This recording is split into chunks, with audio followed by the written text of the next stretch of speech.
Imagina dos escenas que chocan como acero contra granito. Por un lado, un joven impecablemente vestido, corbata perfecta, sonrisa medida, caminando bajo las luces maduras de la Gran Vía madrileña. Por el otro, una celda húmeda, olor a hierro y cal viva, y la misma voz, esa voz, apagada por el eco y la espera. ¿Cómo puede el hijo del dictador, el abogado brillante de frases afiladas como bisturí, convertirse en el mito trágico que todavía hoy provoca susurros y discusiones a media voz? Este es el hilo que vamos a tensar hasta que chasquee. José Antonio Primo de Rivera y Sáenz de Heredia, el hombre que intenta ordenar el caos con palabras marciales, y cuya vida íntima, los afectos, las insinuaciones, las sombras y los silencios, se convirtió en combustible para una leyenda que no termina de apagarse. Nace con apellido de campana, de esos que suenan solos. Es 1903, y el peso de la historia ya cuelga sobre su cuna, su padre, Miguel, general con ímpetu de vendaval, su madre, Carmen, el ancla silenciosa. En esa casa, el ruido de las botas y el murmullo de salón conviven en el mismo pasillo. José Antonio aprende pronto dos lenguajes, el de la ceremonia, la silla correcta, la palabra justa, y el de la decisión implacable. El adelante dicho sin temblor. Lo suyo, sin embargo, no serán los mapas de campana, sino el mapa de la voz. Estudia derecho, y en los tribunales descubre que un alegato bien trenzado puede ser más contundente que un desfile de artillería. Hay un ritmo en su oratoria que no es casual. Frases cortas, estribillos de hierro, pausas como golpes de masa. Los testimonios coinciden en algo, la sala se hacía más pequeña cuando él empezaba a hablar. La palabra, para José Antonio, era una forma de geometría moral, se trazan líneas, se ordenan voluntades, se levanta una arquitectura donde cada ladrillo es una idea y cada idea, un mandato. Este culto al verbo, tan suyo, alimentara también su atractivo personal. Porque sí, antes de los himnos y la cárcel, hubo cafés de mármol helado, butacas de terciopelo, manos que se rozan al recoger un guante. Él entra y las miradas, ellas y ellos, se encienden con esa curiosidad que antecede al rumor. Pero atención, en este relato la línea de lo público y lo privado nunca es nítida.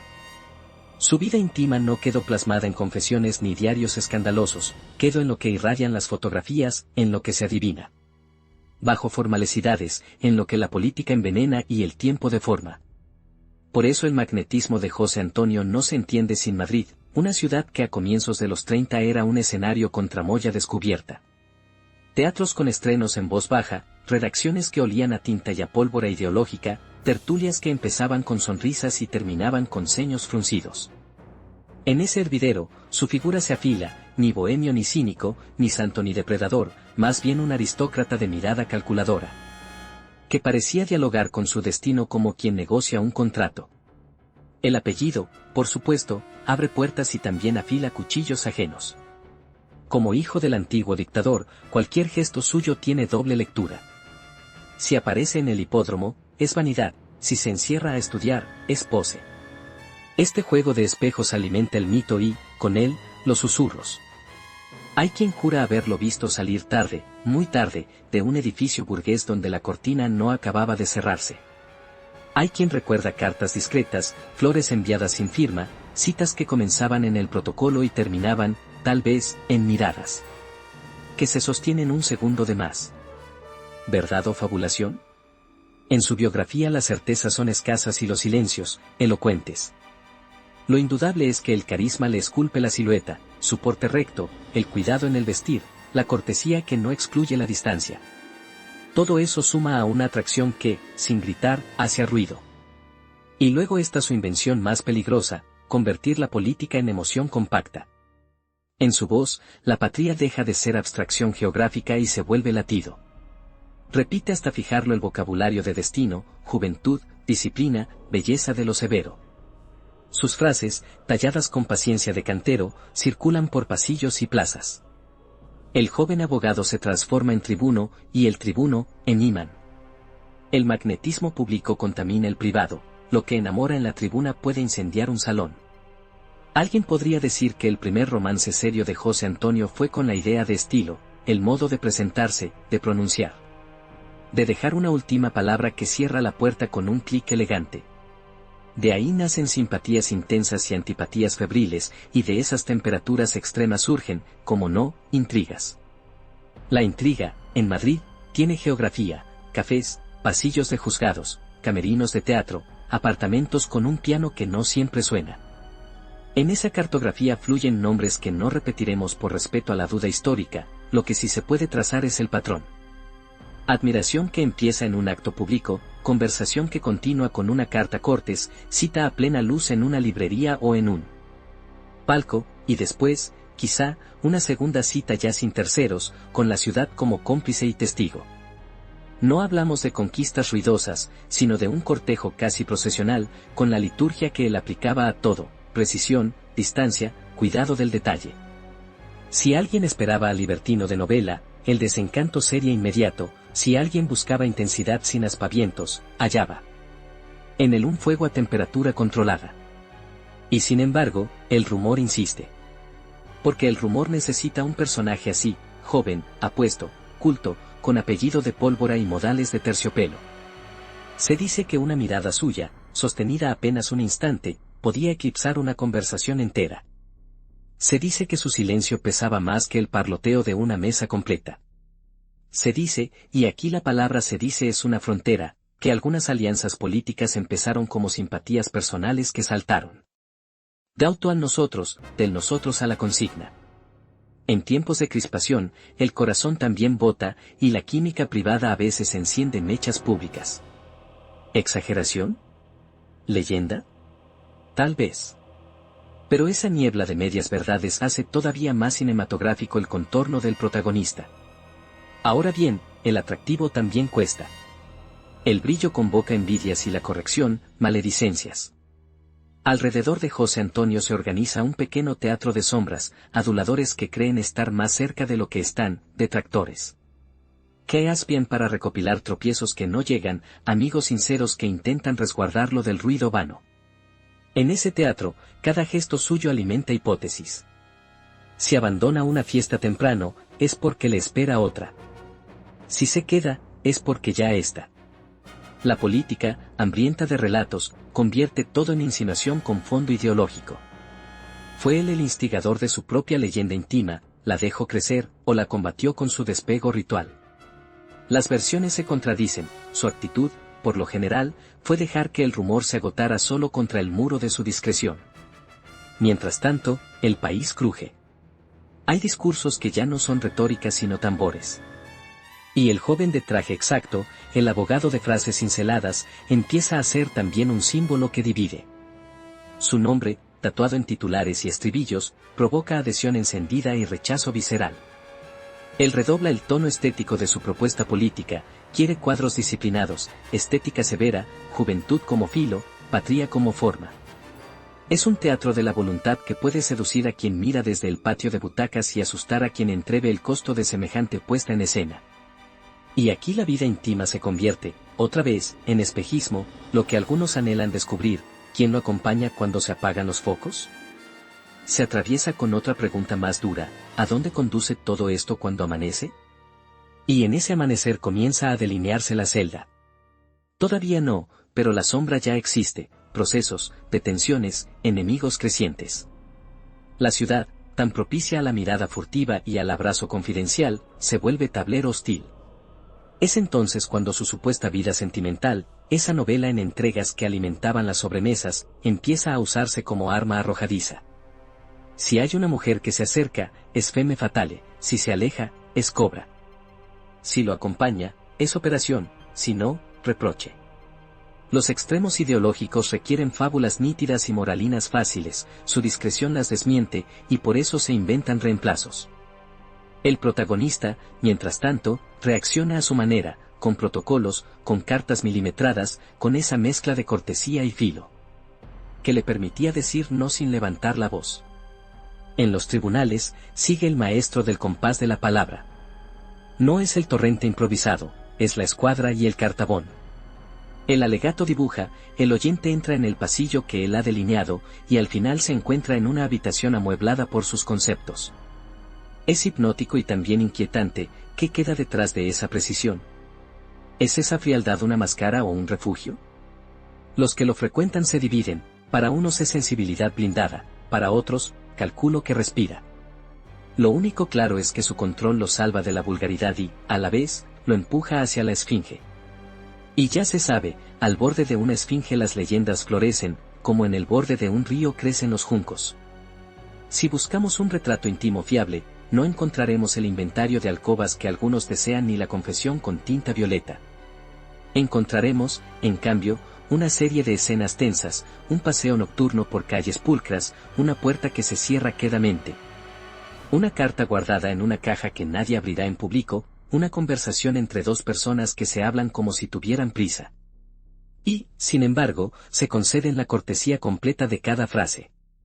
Encontraremos, también, la pugna entre el hombre y el rol. ¿Es posible amar cuando el nombre propio se ha convertido en contraseña ideológica? ¿Se puede preservar el temblor privado cuando el país tiembla entero? Aquí es donde el contraste del inicio vuelve a atravesar el relato como un rayo, el joven bajo las luces y la celda húmeda. Entre ambos extremos, la cuerda tensa de una biografía que se toca con dedos de rumor y unas de historia. El magnetismo personal, el mito sugerente de una vida sentimental intensa pero celosamente velada, y la maquinaria pública que crece como una estructura metálica alrededor de su figura. Falta la caída, faltan los pasillos de prisión y las cartas donde el tono se vuelve más humano, más hondo, a veces más bello y a veces más duro. Falta, también, el capítulo en que el rumor se convierte en espejo deformante y el espejo, en arma. Pero eso llegará. De momento, guarda esta imagen, un hombre que entiende la política como una obra de arte severa, que mide cada palabra como si fuera la última, y que camina entre dos muros invisibles, el del deseo ajeno y el de su propio destino. Imagina un telón que sube con violencia y deja ver un escenario lleno de aristas, focos blancos, banderas tensas como velas en tormenta.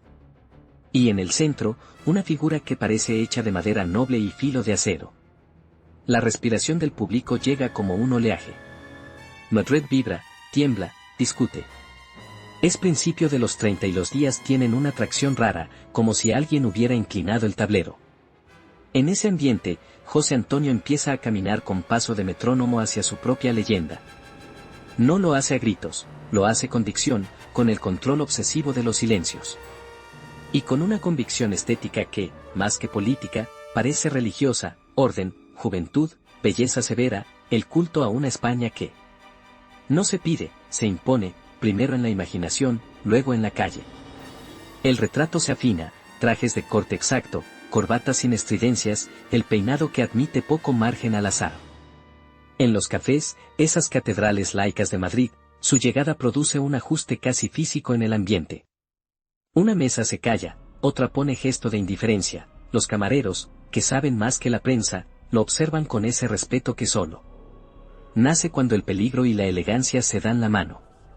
Él saluda con economía, la sonrisa breve, la mirada que escucha y evalúa, como si el mundo fuera un documento que hay que revisar. Línea a línea antes de firmarlo. Ese control, esa calidad de ópera en su presencia, toca fibras privadas.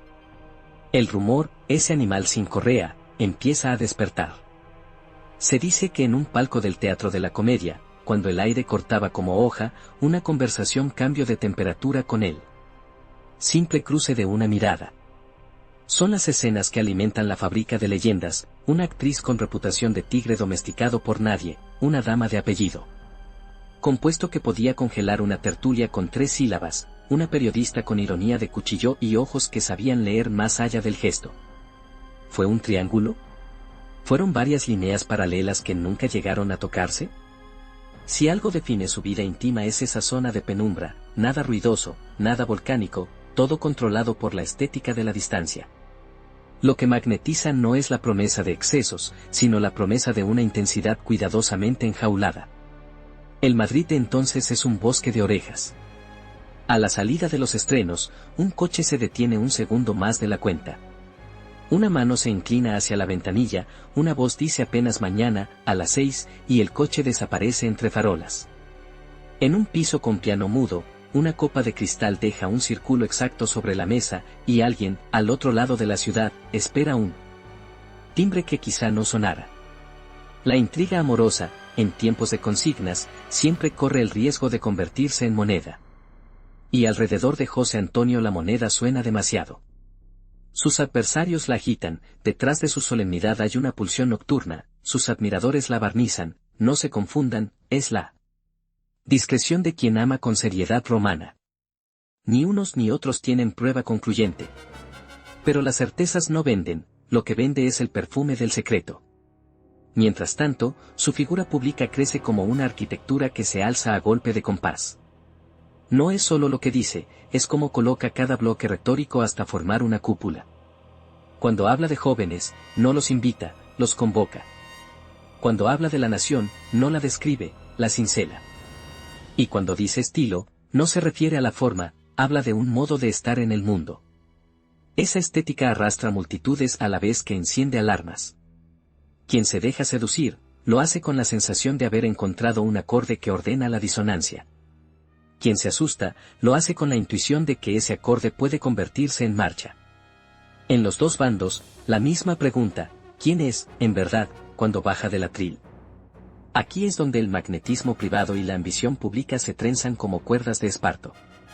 Una conversación, aparentemente trivial, con una mujer de apellido de archivo puede facilitar una puerta. Un desayuno discreto con una intérprete de temperamento impecable puede suavizar un artículo.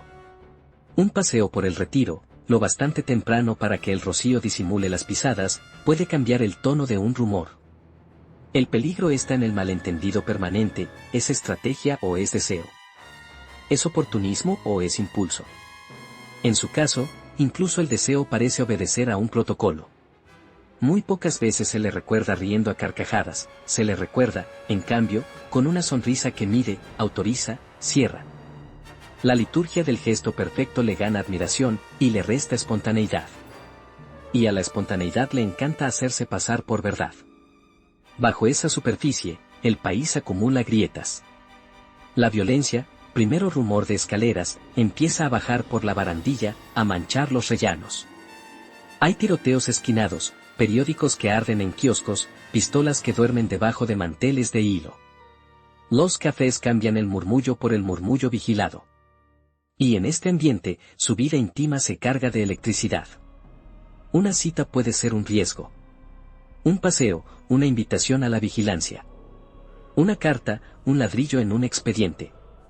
Y sin embargo, la necesidad humana insiste, la necesidad de sentirse visto sin uniforme, sin discurso, sin coraza. El hombre que proclama mármol para el país tal vez busca terciopelo para el corazón. No para perderse, para descansar del filo. Los pasillos del poder alternativo, prensa, ateneos, camerinos, son laboratorios de narrativas. En ellos se cocina una versión de José Antonio que atrae como un libro prohibido. No es una zeta, dicen algunos con brillo de confidencia. Es un esteta, y el esteta ama la forma del mundo, también cuando esa forma es un rostro. Otros, con sonrisa de espía, elevan el tono, ha sabido hacer de cada simpatía una alianza. La diferencia entre una cosa y la otra es una línea fina como un cabello. En su entorno, el cuidado por mantener esa línea se vuelve obsesión. Una amiga leal, llamémosla A. Empieza a hacer de dique, filtra invitaciones, ordena encuentros, pone relojes. No es celos, es supervivencia. Porque la época no perdona medias luces, pide declaraciones, rotundidades, confesiones que se puedan imprimir en tipografía gruesa. Y él, por instinto, se empeña en seguir hablando bajo. En la intimidad, cuando el reloj marca una hora que no admite testigos, el hombre uniforme desaparece por momentos. Asoman restos de cansancio. Asoma un humor seco que nadie escuchara en público. Asoma, también, la evidencia de que no hay bronce sin grietas. Los que lo tratan de cerca, pocos, descubren una delicadeza que desmiente la escultura. Ofrece la silla mejor colocada. Escucha a quien no puede aportarle nada. Pregunta por la madre enferma de un adversario. Son detalles que no caben en los titulares, pero que dibujan una trama humana compleja. ¿Son pruebas de que amo? Quizá no. Son pruebas de que, incluso en la maquinaria del mito, late un hombre que quiere seguir siendo persona. Y sin embargo, la sombra de lo no dicho crece. Una noche, en una casa de techos altos, una conversación gira alrededor de un nombre propio que nadie pronuncia del todo.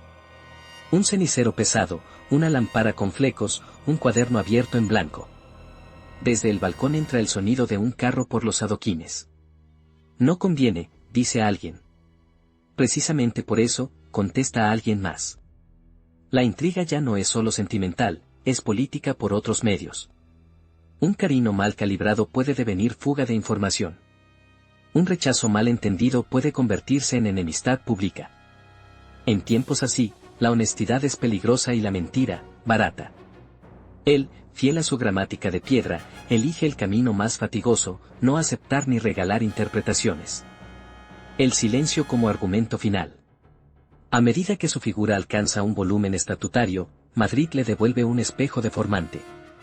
En un almuerzo con vajilla de herencia, una anfitriona de apellido antiguo le coloca enfrente a una invitada que ha declarado en voz baja su admiración. La escena, contada años después, suena a fábula, él, cortes hasta el cálculo, ella, decidida y vulnerable. Entre plato y plato, una sutil guerra, la seducción como negociación. Nunca sabremos si, al despedirse, hubo un roce que hiciera saltar una chispa. Lo que sí sabemos es que, al día siguiente, en una columna de periódico, aparece una frase aparentemente inocente, colocada con precisión quirúrgica, que inclina la balanza de una discusión pública. ¿Casualidad? ¿Consecuencia? La ciudad entera juega a unir puntos con lápiz demasiado grueso. A veces, la vida íntima de un personaje es una llave que no abre ninguna puerta pero entretiene a todo el edificio. Sin embargo, en el caso de José Antonio, esa llave parece rozar mecanismos reales. Un actor de voz famosa, emparentado con el mundo de los estrenos y las confidencias, asegura en un corrillo haber visto una escena que nadie más ha visto. Una viuda joven, de esas que caminan por la cornisa entre el decoro y la tentación de volver a vivir, interrumpe un saludo en el último segundo. Una carta sin firma, con tinta azul, llega a un apartado postal que solo saben 3 personas. Son indicios, astillas de una madera que nadie consigue reconstruir. Y esa imposibilidad es precisamente lo que agranda el hechizo. Lo que no se puede demostrar se transforma en rumor perfecto, siempre puede ser verdad y siempre puede negarse. Mientras la ciudad mastica esa niebla, el país sube la apuesta. En los balcones, las telas no son adorno, son declaración. Las plazas ya no son paseo, son escenario. Y el protagonismo, ese metal que pesa más de lo que parece, acaba pasando factura. A su alrededor se endurecen los ojos. Donde antes había debate, ahora hay listas. Donde había ironías, ahora hay amenazas. La policía aprende nuevos nombres. Los paseos nocturnos reducen kilómetros. Los teléfonos, a veces, devuelven un segundo silencio que lima los nervios. En ese contexto, ¿qué lugar queda para un romance? Piénsalo, ¿cómo se ama cuando se forma parte de una coreografía que quizá deba terminar en choque? Él responde con la misma obstinación, la cortesía como escudo, la distancia como brújula, la agenda como salvavidas. Y, de vez en cuando, un gesto fuera de libreto, una caminata sin escolta, una visita no anunciada, una conversación que se extiende. Más de lo razonable porque 2 personas, a pesar de todo, deciden seguir siendo 2 personas. La cara oscura de la leyenda íntima asoma cuando los adversarios deciden que el terreno sentimental es un flanco. Surgen libelos. Aparecen caricaturas donde el amante aparece disfrazado de conspirador. Una mano anónima bosteza en tinta indeleble insinuaciones sin firma. No es solo malicia, es táctica. Quieren desgastar el mármol con gotas de ácido. Y, sin embargo, la piedra resiste. No por falta de grietas, sino porque la fijeza de su personaje, esa vigilancia de sí mismo que raya a veces lo inhumano, le permite capear la tempestad. Pero cada defensa tiene un costo, blindarse contra el rumor es también blindarse contra el consuelo.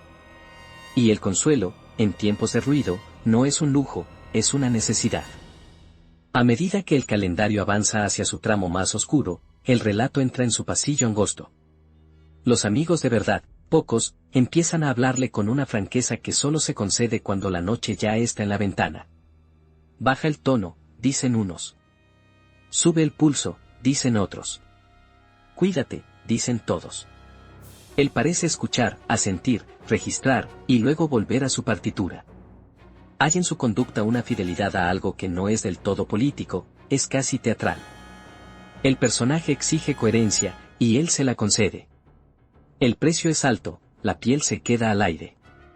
En esa piel, la pregunta íntima sigue agazapada: ¿quién entra cuando los demás salen? ¿Quién se atreve a querer a un símbolo sin convertir el cariño en táctica o trofeo? Una tarde, al salir de un acto, una joven, no la famosa, no la conspirativa, sino alguien sin apellido en los papeles, se acerca con un ramo pequeño y una timidez antigua. Él recibe, agradece, inclina la cabeza con esa medida suya, guarda las flores en el coche. La anécdota, contada después, revela algo que no cabe en los discursos, que el personaje, con toda su dureza ceremonial, también buscaba. Como todos, un lugar pequeño donde descansar de sí mismo. Si ese lugar existió, está escondido en alguna memoria que no se publicará o en alguna caja que nadie abrirá. Y esa posibilidad, que su vida íntima haya sido, más que una novela de alcobas, un puñado de habitaciones donde se hablo bajo y se miro con cuidado, es quizá lo más humano que se puede decir de él. Piensa en un latido sostenido demasiado tiempo, una ciudad con los nervios al aire, un pasillo de tribunal que huele a madera vieja y a tinta amarga, y detrás de una puerta, la respiración de alguien que ha aprendido a dosificar la esperanza. La escena ya no admite florituras, los relojes caminan con botas y las palabras tienen filo legal. José Antonio, el hábil abogado de otros, empieza a ser el abogado de sí mismo, y ese espejo es cruel.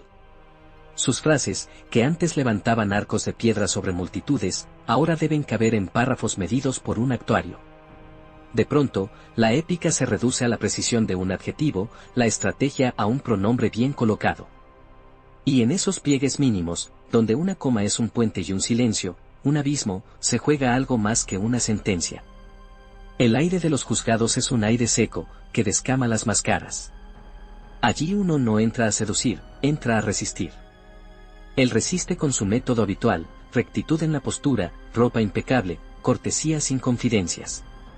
Pero el escenario ha cambiado de luz, y esa misma rectitud, esa misma cortesía, puede parecer arrogancia ante quien viene con el hambre, la rabia o el duelo pegados a la piel. Detrás de las formalidades procesales hay una marea invisible que empuja desde la calle, el país está dividido, y cada togado que respira en la sala siente el rumor de ese océano al otro lado de la pared. Las preguntas, el vaivén de las miradas, el leve raspón de una pluma contra el papel, todo suena a preliminar de tormenta. En los intermedios, cuando una puerta entornada deja colarse una franja de pasillo, el rumor se cuela con ella. Las viejas historias íntimas, las miradas suspendidas, los paseos en el retiro, las cartas sin firma, vuelven como sombras que preguntan. Irrespetuosas, ¿y ahora, quién piensa en eso? Y, sin embargo, hay un contrasentido hermoso, es precisamente ahora, en el borde de lo irreversible, cuando la curiosidad por él hombre detrás del símbolo cobra otro color. No se trata ya de cotillear, se trata de intuir si hubo un lugar suave en el que descansar antes de la noche. Una voz, quizá la de aquella amiga que hacia dedique, aparece a veces al final del pasillo, con un gesto de calma sobria. No trae noticias espectaculares, trae la normalidad en un vaso de agua: has comido, han llamado, mañana a esta hora. Ese inventario pequeño, doméstico, se vuelve lujo de reyes. La celda, cuando llega, no es de novela gótica, es de yeso con olor a humedad y manta áspera. El mito no entra por esa puerta, entra el hombre con sueño atrasado. La primera noche tiene la textura de todo lo que no se dice, un catre que aprende tu espalda, un vaso de aluminio que suena a eco. Un foco distante que se enciende y apaga como un párpado mecánico. En ese lugar, las grandes palabras se encogen, pero no se extinguen. Él las coloca en fila, como soldados mínimos, y les ordena guardar el perímetro de su ánimo. A veces, sin embargo, necesitan refuerzos. Y entonces aparece el recuerdo, no preciso, nunca preciso, de una risa compartida, de un perfume que no era grandilocuente sino limpio. De una mano que no pedía nada salvo un rato de aliento. No sabemos quién, no pondremos nombre. Sabemos que ese tipo de recuerdo es un pan que no se pudre. Las cartas se vuelven arterias. No todas llegan, no todas salen. Las que llegan pueden tener el tamaño de una postal y el peso de un mundo. Una caligrafía serena, 2 líneas que dicen lo imprescindible: estoy, resiste, recuerda. Él responde con esa disciplina que le sostuvo en los escenarios: no hay exceso, no hay lamento que descarrile la frase. Hay, eso sí, una música nueva, la del que ha entendido que la palabra no solo convence o manda, también acompaña. En esas cartas, nunca publicadas, o publicadas a medias, o tergiversadas por devociones y odios, adivina su nombre que por fin se permite. Una fisura por donde entra aire. Nada de confesiones sensacionalistas, sin notas de un tono humano que no conocíamos. Pregunta por el frío de la noche del otro lado. Por la salud de una madre anciana que no es la suya, por la niña que aprendía a leer y a la que le prometieron un cuento.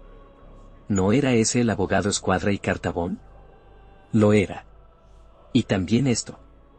La política no sale de la celda. Se cuela como humo fino. A veces en forma de noticia, una que no se sabe si creer, a veces en forma de visita, esa mezcla de afecto y protocolo que descubre. ¿Cuántas capas tiene el cariño cuando se topa con el miedo? Entre las visitas, alguna presencia que despierta de nuevo el murmullo. No por el gesto, correcto, ni por la distancia, prudente, sino por ese tipo de electricidad que no saben esconder las miradas que se conocen fuera del guión.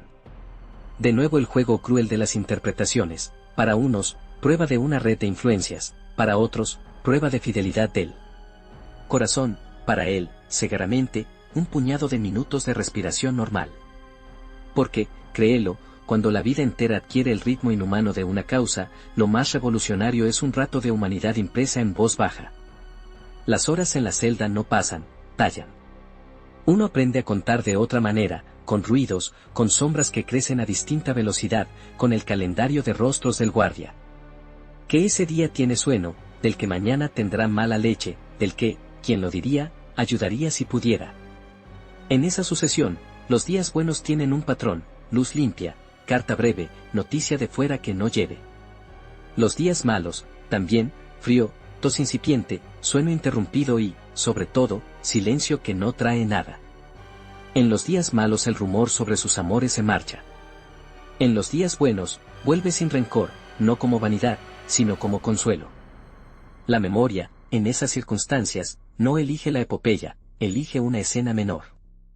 Una taza compartida después de un acto, el brillo de una hebilla en un zaguán, un mechón rebelde que no se rindió a la laca, una frase que alguien dijo sin pretensión y que ahora, en la celda, suena a brújula.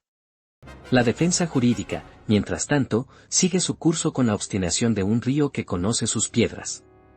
Él participa con la misma meticulosidad de siempre: cada palabra, un ladrillo; cada ladrillo, el intento de una casa contra el viento. Sabe que no habla solo para jueces, habla para una posteridad que es cruel y selectiva, que recorta, que pega, que subraya de acuerdo con agendas que él ya no podrá discutir. Esa conciencia no lo amarga, lo afila. Curiosamente, o quizá no tanto, la etapa de prisión revela el costado más literario de su voz. En la estrechez, su prosa se vuelve más limpia, menos declamatoria, más humana. Y en esa limpieza se cuela, por momentos, un pudoroso temblor, algo que parece amor por la vida a pesar de todo, que contradice la caricatura de mármol que le han querido hacer unos y otros. ¿Y las amantes, y las intrigas? Insistirá quien vino buscando otra cosa. Están ahí, sí, pero han cambiado de estatuto. Ya no son materia de corrillos, sino huellas en la arena. La más persistente no es la más sonada, sino la más sencilla, alguien que se sentó frente a él y no tuvo prisa. Ese gesto, en la vida de un hombre educado en el acero de las consignas, vale por una novela. Quizá, solo quizá, alguna de esas presencias que antes funcionaron como puente político se convirtió, en el silencio de la celda, en un refugio moral. No para pedir favores, ya no los hay, sino para recordarle la forma humana del mundo que defendió con una brutal estética de orden. Es un giro casi irónico, el adalid de un estilo severo sostenido por el calor discreto de un afecto. La historia se complace en esas paradojas, y los espectadores también. Llega el día del juicio con esa tranquilidad falsa que tienen los huracanes cuando se detienen a inhalar. La sala está saturada de expectación, hasta el polvo parece permanecer en el aire un segundo más de lo normal. Él ocupa su lugar como quien se ajusta el traje antes de salir a un escenario que no ha escogido, y al que, sin embargo, entra sin teatralidad extra. Hay cámaras invisibles, ojos, que registran cada inclinación de cabeza, cada vez que apoya los dedos sobre la mesa, cada pausa. La acusación recita su partitura con contundencia, la defensa, la suya, con esa mezcla de geometría y latido que lo define. Pero debajo de la música oficial corre otra música, la de las biografías ajenas que han chocado contra la suya. Nadie, en realidad, está en blanco. Todos traen vida vivida a ese encuentro. En ese tejido denso, cualquier gesto adquiere tamaño de símbolo. Una anécdota, de esas que sobreviven porque dicen más de lo que cuentan, corre como chispa de banco a banco, un papel doblado que llega a su mesa con 2 palabras, solo 2, escribiendo un abrazo imposible. No cambia nada en el expediente, pero cambia algo en el ánimo. Él levanta la vista, busca una mirada en la masa anónima y no la encuentra, lo que encuentra son ojos que quieren historia, ojos que desean final. Entonces hace lo que lleva haciendo toda la vida, pone orden en el espacio que depende de él. Coloca el papel a la derecha, en paralelo exacto al borde de la mesa. Ajusta el reloj 1 milímetro. Endereza la espalda. Y sigue. Fuera de la sala, Madrid respira por la herida. Las calles no saben si celebrar, llorar o prepararse. En una casa de techos altos, una mujer, no la famosa, no la peligrosa, quizá aquella sin apellido de papel, deja de bordar, se acerca a la ventana y ve su propio reflejo en el cristal. No reza para que salgan bien las cosas, reza para que, pase lo que pase, alguien guarde de ese hombre una imagen completa, no solo el busto, no solo la consigna. Ese deseo humilde, que cabrea en 2 dedos, es la contracara íntima de un proceso que devora dimensiones. Y sin embargo, a veces los deseos pequeños son los que atraviesan la marana y llegan. El veredicto, cuando llega, no lo diré aún. No por suspenso barato, sino por honestidad con el ritmo del propio relato, antes del golpe de martillo final, hay una víspera. Esa víspera, la noche se vuelve un animal con pelaje de cristales. Cualquier ruido parece definitivo. En la celda, el catre ya no es catre, es geografía. Y en esa geografía, el pensamiento se organiza de manera sorprendente.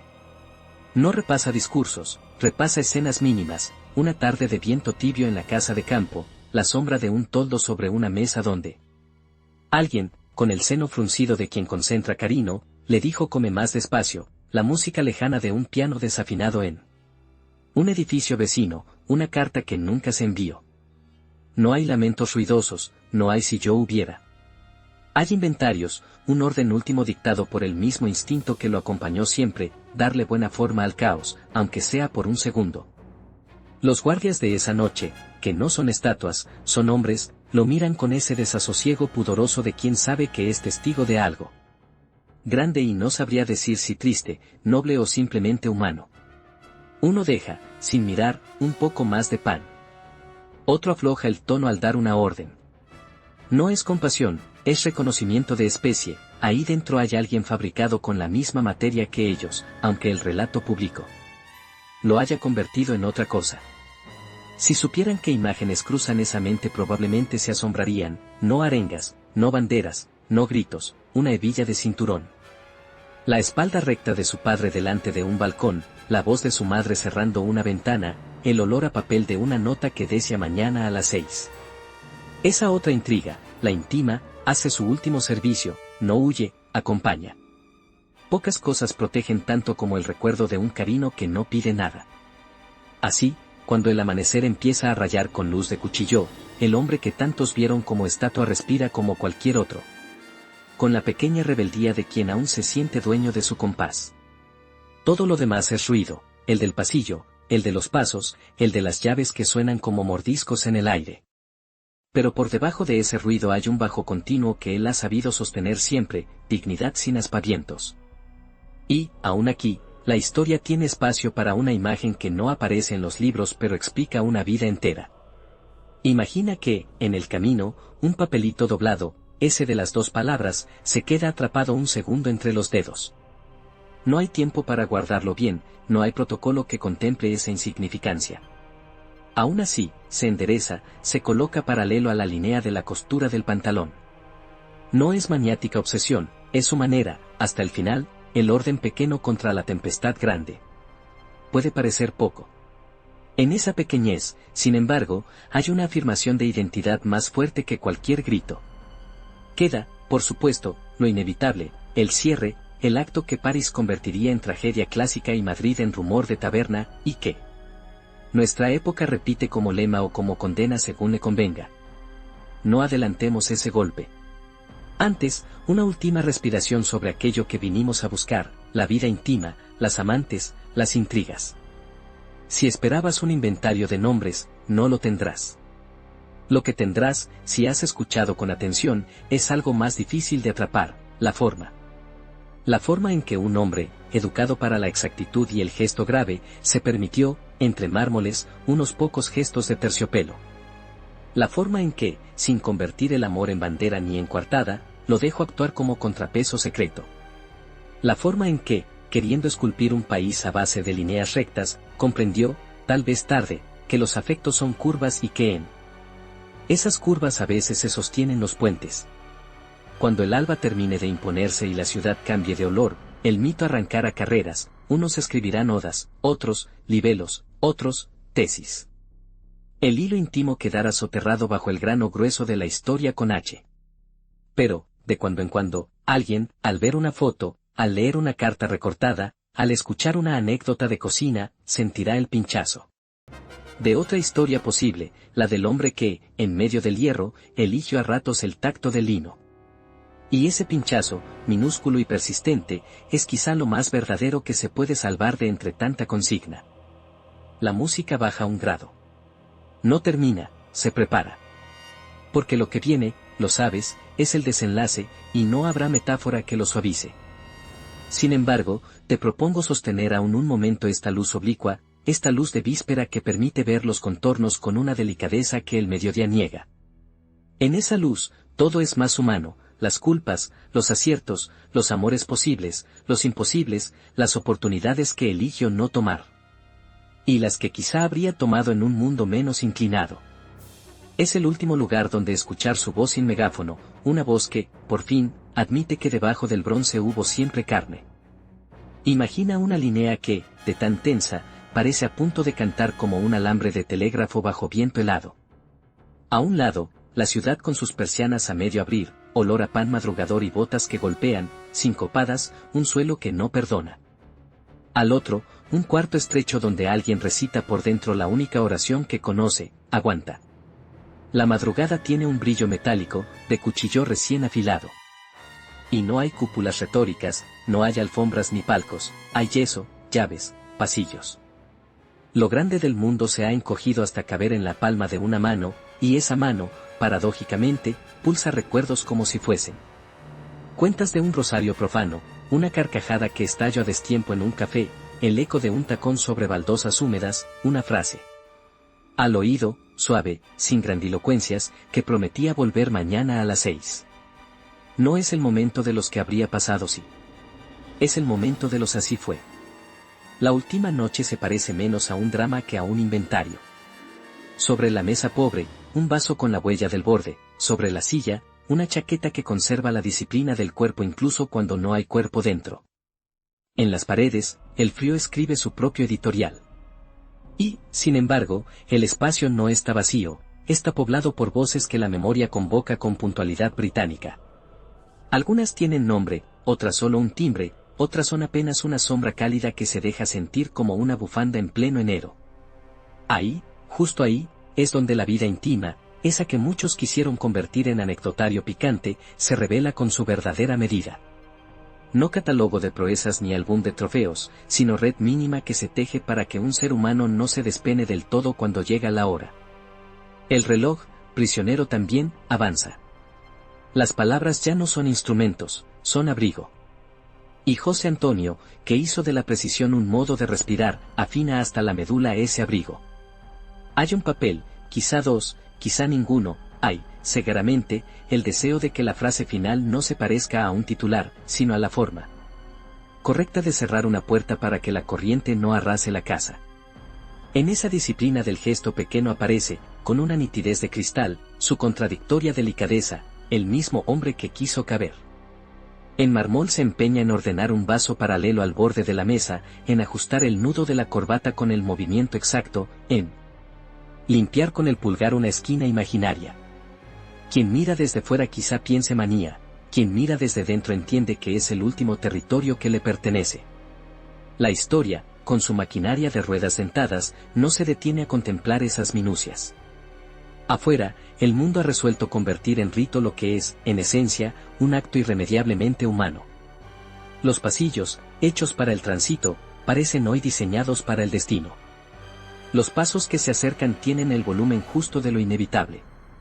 Y cuando se abre la puerta, no entra la historia con H, entran hombres con sueno, hombres con órdenes, hombres que han aprendido a poner distancia entre la mano y el pulso.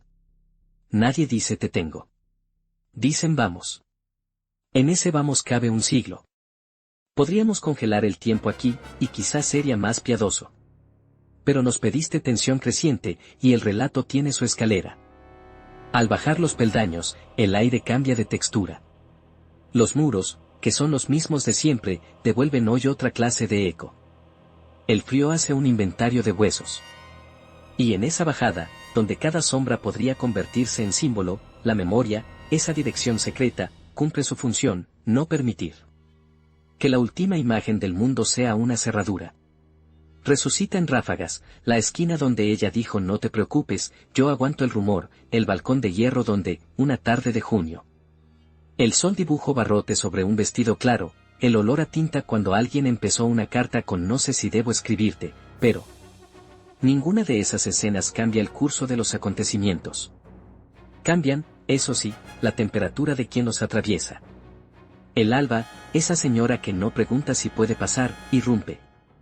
Y con ella el protocolo, que intenta conferir orden a lo que, en el fondo, es desorden moral. Hay miradas que no se sostienen, hay otras que se aferran a lo que creen que es deber. El silencio pesa más que un sermón. Si le buscas el temblor, no está en las manos, está en el aire, que tiembla como una cuerda cuando alguien la pellizca. A esa hora, los románticos se extinguen, sobreviven los exactos. Y él, fiel a su precisión, se sostiene en lo que siempre fue su tabla, estar derecho, hablar en su propia música, no regalar gestos que luego serán utilizados como carnaza. Ni desafío ni suplica, una forma. La bala, la cuerda, el pelotón, el expediente, el hágase, cada época elige su gramática para el final. La de entonces fue la que fue. No entraremos en una topografía morbosa, pero si diremos esto, hubo un último momento en que el relato personal, el de la piel y el de las miradas y el del té que se enfrió porque la conversación no quería terminar, se impuso con suavidad sobre el relato de bronce. Nadie lo escuchó, o nadie lo contó, como para fijarlo en acta. Pero basta pensar con humanidad para imaginar un hilo mínimo, quizá un gracias pronunciado sin teatro, quizá una inclinación ligera de cabeza, quizá el recuerdo de un nombre que, por primera y última vez, no se pronunció para protegerlo del ruido. Entonces sucede lo que la cronología anota con tinta fría y la memoria, si es honesta, anota con tinta caliente. El desenlace, fijado en una fecha que desde entonces carga con un peso litúrgico, corta el hilo. Y al cortarlo, pone en marcha dos maquinarias al mismo tiempo, la de la historia, que convertirá a José Antonio en símbolo, en estandarte. En palabra bandera, en fetiche para unos y anatema para otros, y la de lo íntimo, que deberá aprender a recordar sin convertir en consigna aquello que nació sin megáfono. Ese doble movimiento es brutal, mientras unos levantan columnas con su nombre y otros construyen hogueras con el mismo material, hay quien, en una casa silenciosa, guarda un pañuelo que huele a colonia discreta y a tinta negra, hay quien relee dos líneas y escucha a través de ellas, la respiración de un hombre y no la del mármol. A partir de ahí, el relato que tú querías, amantes, intrigas, se vuelve más espinoso y, paradójicamente, más luminoso. Espinoso, porque lo ocupan versiones interesadas, panfletos con hambre de héroe, libelos con hambre de monstruo, memorias escritas a destiempo donde el recuerdo se mezcla con la voluntad de que el pasado mire hacia donde conviene. Luminoso, porque entre tanto ruido sobreviven pequeñas luces, cartas que no figuran en las antologías pero que alguien guardó en una caja de zapatos, anotaciones breves que hablan de cenas sin protocolo, de paseos a deshora por calles de hojas secas, testimonios donde la grandeza se mide por gestos concretos, un abrigo prestado, una puerta cerrada para proteger una reputación, un lo siento dicho a quien no podría devolver ningún favor. No hay lista oficial de amantes ni inventario de alcobas. Lo que hay son retazos y, sobre todo, la forma que ya has aprendido a reconocer, discreción como ética, distancia como estilo, afecto. Que se presenta sin pedir aplausos ni clemencias. Las intrigas, por su parte, florecen como mala hierba en tierra removida. En los meses y años posteriores, la figura de José Antonio sirve para legitimar estrategias, justificar traiciones o inaugurar mitologías. Se disputan su sombra como si en ella cupiera un país entero. En esa disputa, lo íntimo se usa de arma arrojadiza, unos convierten cualquier acercamiento femenino de su vida en un capítulo épico. Otros, en un expediente acusatorio. Y en medio, la verdad, que raras veces grita, una cadena de relaciones humanas hechas de conversación, simpatía, distancia, respeto. Alguna ternura que no necesito arder para ser real. No es la verdad conveniente para quien busca fogonazos, es la verdad que sostiene cuando se apagan los focos. Imagina ahora la posvida de una presencia. No hablo de la sobrenatural, hablo de la civil, fotos que pasan de un cajón a otro, notas que cambian de casa con los mudanzas, rumores que envejecen mal o bien según quien los repita. Una mujer, ya mayor, abre una caja y encuentra una tarjeta con 2 iniciales. No cuenta nada a nadie. Sonríe con ese gesto que mezcla melancolía y orgullo, y vuelve a cerrar la caja. A su manera, rinde un homenaje que no estorba la historia, conserva un fragmento que no pretende redibujar el mural, solo recordarle que detrás del mosaico había una piel. Otra persona, quizá aquella amiga dique de la que hablamos, permanece callada por décadas, deja que se fabriquen versiones sin corregir. No por cobardía, sino por lealtad a una idea de decoro que hoy parece un fósil y que entonces era estructura. El mito, mientras tanto, camina solo. Se sube a balcones, se imprime en pancartas, se convierte en consigna o en imprecación. Hay jóvenes que lo entonan como himno y hay otros que lo combaten como demonio. En ambos bandos se pierde, a menudo, lo que tú y yo hemos perseguido durante 4 partes, el contorno humano, inclinado, contradictorio. No es función del mito conservarlo, es responsabilidad de los que miran a la altura de los ojos. Por eso este relato insiste, hasta la tosudez, lo sé, en esos signos menores, un mantel con una mancha de vino, el primer frío de octubre. Sobre una plaza casi vacía, una librería donde alguien dejó encargado un libro que nunca pasó a retirar, un banco de madera donde una conversación giro, sin aspavientos, alrededor de la palabra cuidado. Permíteme ahora un breve giro hacia el cómo de una biografía y no solo hacia el qué. Contar a José Antonio como lista de hechos produce, claro, información. Contarlo con atención a la forma en que eligió habitar su papel, esa geometría de gestos, esas curvaturas de afecto bajo el traje, produce, quizá, comprensión. No es absolución ni condena, es un mapa para moverse entre extremos sin caer en el abismo de la caricatura. Y en ese mapa, su vida íntima funciona como una brújula de aguja prudente, señala norte y señala también las zonas donde el hierro pierde tiranía. Por ejemplo, ¿qué dice de un hombre que, pudiendo convertir cada simpatía en espectáculo, prefirió convertirla en secreto? Dice que entendía el afecto no como escaparate sino como recinto.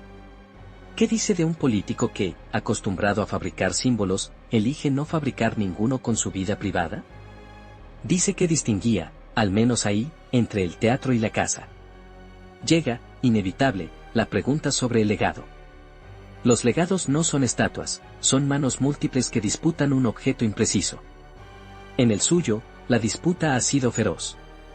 Unos lo han querido pureza, otros, pecado, otros, malentendido, otros, vacío al que rellenar. Frente a ese fragor, la vida íntima ofrece la única resistencia eficaz, la evidencia de una persona que sintió debilidad, piedad, cansancio, curiosidad, deseo. Nada de eso es espectacular, por eso mismo, todo eso es incontestable. Se puede discutir su obra, su ideario, su impacto, y debe hacerse. Más difícil es disputar que, en medio de la forja, busco a veces el frescor de una sombra, la tregua breve del té que se enfría mientras dos voces hacen una isla en una ciudad crispada. Quizá por eso pervive, en el subsuelo de las grandes narraciones, una memoria terrosa, sin fanfarrias. Un ex camarero que cuenta, ya viejo, que aquel señor inclinaba 1 milímetro la cabeza cuando pedía la cuenta y que rondaba siempre la posibilidad de una pregunta amable. Una vecina que recuerda haberlo visto detenerse para recoger un papel en el portal. Una actriz que dejó escrito, en una libreta que nadie publicara, que su silencio me hizo sentir a salvo. Poca cosa para las urgencias del espectáculo, suficientes piedras para levantar una casa pequeña donde guarecerse de la intemperie de los eslóganes. Volvamos un instante a las amantes. La palabra tiene filo y brillo y vende, también simplifica hasta la injusticia. Si por amantes entendemos aquellas presencias que tocaron su vida con el pulso de lo íntimo, quizá habría que usar otra palabra, aliadas. Refugios, interlocutoras, fuerzas de equilibrio. Tal vez hubo, sí, episodios de pasión, sería extraño que no los hubiese en la biografía de alguien joven, visible y dotado de esa gravedad atractiva. Pero lo decisivo, si escuchamos los ecos con buen oído, no está en la intensidad de una noche, sino en la continuidad de un trato. Y en ese trato asoman valores que no suelen colocarse en los gustos: respeto, reserva, cuidado. No parecen grandes virtudes cuando uno está en el salón, se revelan colosales cuando uno desciende los peldaños de la madrugada que describimos hace unas páginas. Para cerrar, ojo, cerrar, no clausurar, la cuerda tensada desde el primer párrafo, propongo una última imagen, no como sentencia sino como llave que abre hacia afuera. Imagina una sala vacía horas después del estreno.